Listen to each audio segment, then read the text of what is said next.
Iran के खिलाफ America दिन पर दिन सख्त होता जा रहा है। अब राष्ट्रपति डोनाल्ड ट्रंप ने एक बड़ा कदम उठाया है, ईरान के खिलाफ नया फरमान जारी किया है। दोस्तों, माना जा रहा है जो आदेश आया है वो अमेरिकी राष्ट्रीय सुरक्षा और विदेश नीति के लिए बेहद अहम, बेहद जरूरी है। तो चलिए आज हम जानते हैं कि ये पूरा प्लान क्या है और अब अमेरिका ईरान के साथ क्या करने जा रहा है। दोस्तों, अमेरिका का यह कदम ईरान के न्यूक्लियर कार्यक्रम, बैलिस्टिक मिसाइल विकास और आतंकवाद समर्थन को रोकने के मकसद से उठाया गया है। जो आदेश है उसका आधार कोई छोटा मोटा नहीं बल्कि international emergency economic powers act है, जो कि बनाया गया ट्रंप का प्लान टैरिफ बम। अमेरिका के नए कार्यकारी आदेश को मेन मोटिव ईरान को आर्थिक तौर पर सीमित करना है, जिसमें टर्निंग पॉइंट यह भी है कि उन देशों और कंपनियों पर टैरिफ लगाया जाए जो ईरान से किसी भी तरह का सामान खरीदते हैं या फिर किसी भी तरह की सेवाएं लेते हैं। सीधी सी बात है कि अमेरिका आयात और निर्यात करने वाले देशों पर ईरान के साथ टैरिफ बम फोड़ेगा। यह आदेश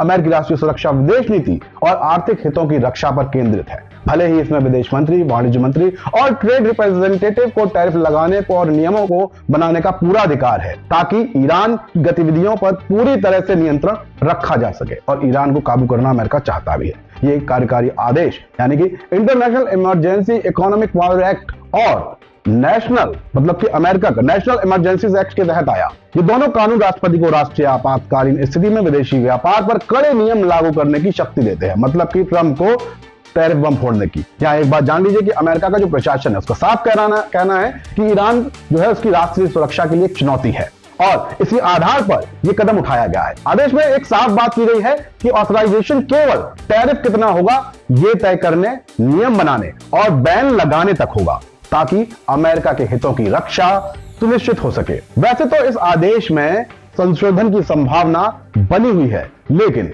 ईरान या प्रभावित देश अमेरिका सुरक्षा नीति और आर्थिक हितों के हिसाब से कदम जो है उठाएंगे तो फिर नॉर्मल सिचुएशन में खुद राष्ट्रपति आदेश में बदलाव कर सकते हैं, ऐसा ये बताया जा रहा है। यहां गौर करने वाली बात आपको एक और बता दें कि इस आदेश का मोटिव बैन लगाना नहीं बल्कि ईरान की जवाबदेही तय करना है। मतलब अगर आप कुछ कर रहे हैं तो उस पर जवाब दें। ईरान को वो काबू करना चाहता है, इससे अमेरिका को उस क्षेत्र में कंट्रोल का साधन नहीं मिलेगा। दूसरी बात, क्षेत्रीय अस्थिरता, आतंकवाद पर पूरी तरह से लगाम लगाने में काफी मदद मिलेगी।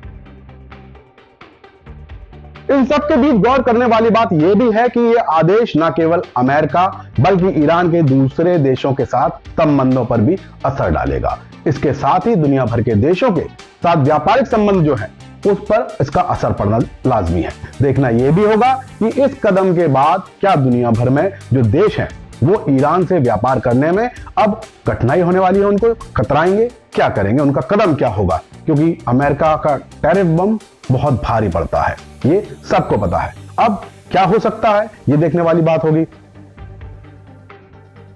अगर ईरान और अमेरिका के बीच बातचीत फेल हो जाती है, जो कि कोशिश जारी है, तो क्या होगा इस बारे में शायद ही कोई सोच रहा हो।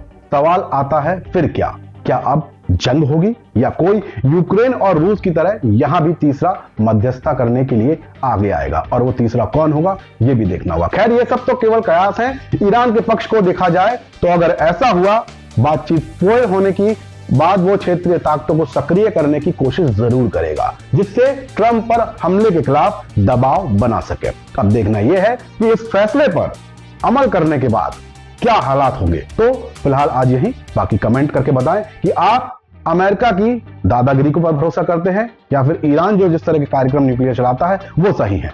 हालांकि राय आपकी मायने रखती है, कमेंट में कमेंट बॉक्स करके जरूर बताएं।